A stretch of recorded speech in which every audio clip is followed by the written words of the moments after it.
I was desperate for cash. So when I saw the ad for a night security guard at the old textile factory, I didn't ask any questions. The pay was $40 an hour for a job that required zero experience. That should have been my first red flag. The factory was a massive brick building on the edge of town, abandoned since the late 90s. The hiring manager, a Mr. Henderson, met me at the gate. He looked exhausted, like he hadn't slept in a week. "It's simple," he said, avoiding my eyes. "Sit in the security booth. Watch the monitors. Do rounds every hour." He paused, then handed me a folded piece of yellow legal paper. "And one more thing. Read this. Follow it exactly." Before I could even ask what it was, he was in his car, speeding off into the darkness. I locked the gate behind me and walked to the security booth. It was small, smelling of stale coffee and cigarettes. I settled into the chair, the hum of the surveillance monitors the only sound in the dead silence. Then I remembered the yellow paper. I pulled it from my pocket and unfolded it. The handwriting was jagged, rushed. At the top, it read, "Survival Rules, Shift 1. I laughed out loud. Survival rules? I figured it was some kind of prank. Hazing for the new guy.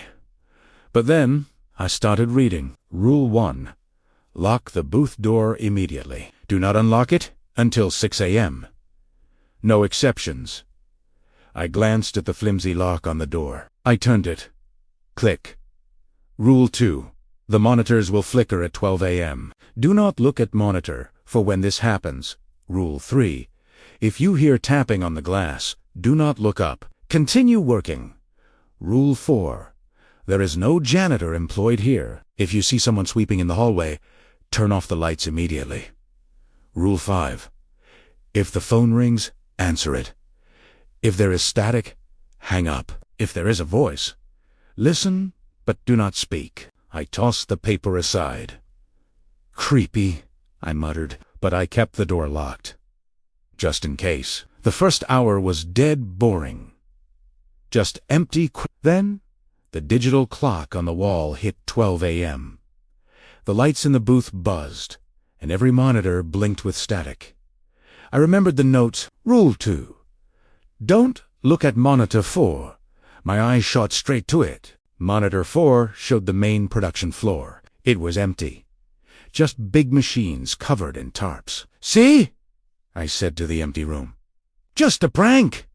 But then one of the tarps moved. It wasn't the wind. It looked like something was standing up underneath it. I squeezed my eyes shut, repeating the rule in my head. Don't look at monitor 4. When I opened them again, the monitor was normal. The tarp was flat. My heart was pounding. I grabbed the note. Maybe this wasn't a joke. At 1:15 a.m., a sound shattered the silence. Tup, tup, tup. It was coming from the booth window, right behind my head. Rule 3.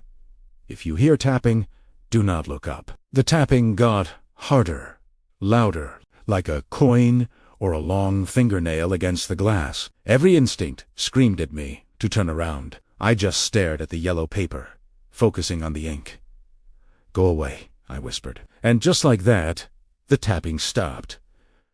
I checked the monitors. The hallway outside the booth was empty. There was no one there. Then, at 2:30 a.m., I saw it on monitor 2. The east hallway, a figure, a man in a gray jumpsuit, pushing a broom, sweeping slowly. Rule 4. There is no janitor. Turn off the lights. I slammed the master switch for the booth, plunging myself into darkness. I watched the screen. The janitor stopped sweeping. He slowly turned his head, looking directly at the security camera. His face was a blur, with no features. Then he pointed, not at the camera, but down the hall, towards my booth. The camera feed exploded into static. I sat there in the dark, trembling, waiting for footsteps that never came. At 3:33 a.m., the phone rang. It was an old red landline. Its ring violent, in the quiet room. Rule 5, answer it. Primera picked it up, my hand shaking. Security. First silence, then a burst of static. The rule said to hang up, but just as I started to pull the phone away, the static cleared. I heard a voice. It was my voice. "Don't look under the desk," it said, sounding terrified. "Who is this?" I asked, breaking the rule.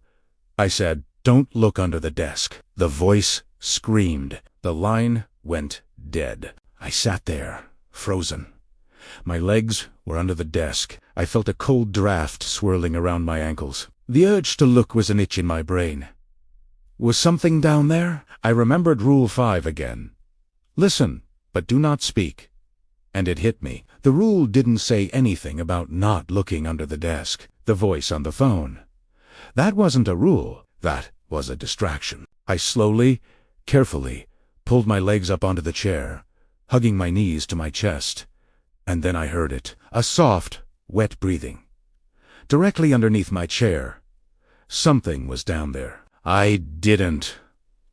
Look. I squeezed my eyes shut and started humming, rocking back and forth, trying to block out the sound. I stayed like that for what felt like an eternity. The breathing never stopped. At 5:59 a.m., the first gray light of dawn started to peek through the warehouse windows. The breathing under the desk stopped. At exactly 6 a.m., I unlocked the door and burst out of the booth.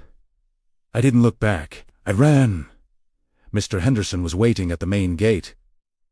He looked surprised to see me. "You made it," he said. "I quit," I gasped, throwing the keys at him. He caught them, not arguing, and just handed me a thick envelope of cash. I drove home, shaking, trying to forget the whole night. But when I got home, I found the crumpled yellow paper still in my pocket. I unfolded it to finally throw it away. And that's when I saw it. On the back, in a completely different handwriting, were more words. Ignore the rules. They keep IT entertained. If you followed them, it knows you're willing to play.